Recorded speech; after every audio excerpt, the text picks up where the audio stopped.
I want to show you one interesting thing that happens when you call a module.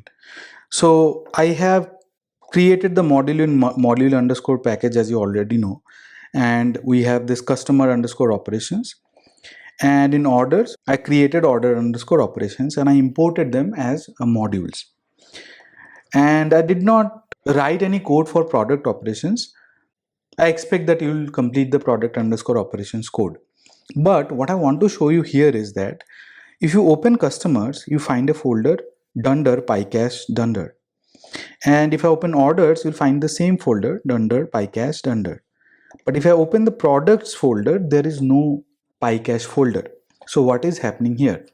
What happens is that whenever we call a module, whenever we import a module, Python automatically compiles this before importing. So the compiled bytecode would be there in dunder pycache dunder. So if I open the folder, you see customer operations followed by the Python version and .pyc, which is the bytecode of customer operations.py. Same thing would be there for orders also.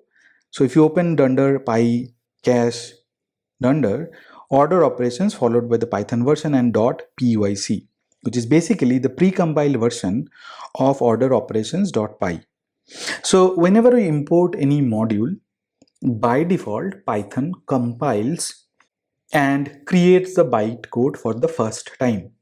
Next time onwards, whenever this is imported by, let's say, some other program, let's say I create another application or another program, main underscore application underscore new, and I'm importing order operations and I'm importing cust operations.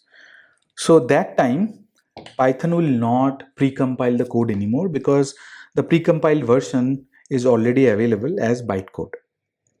Now, of course, the question might be that what happens if we make changes to the code after the precompilation is done?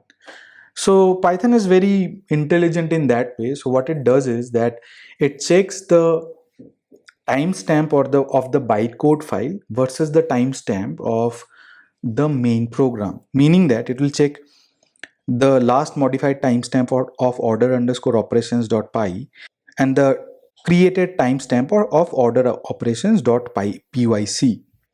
So if order underscore operations.py timestamp is greater than the bytecode, then Python would precompile it again.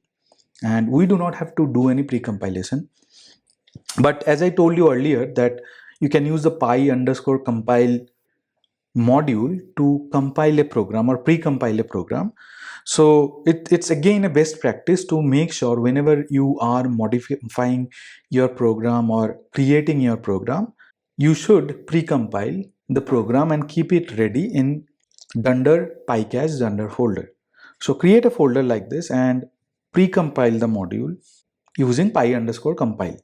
Or you can keep the precompiled module here also in the same folder. So in that case, what would happen is that Python would not precompile it anymore.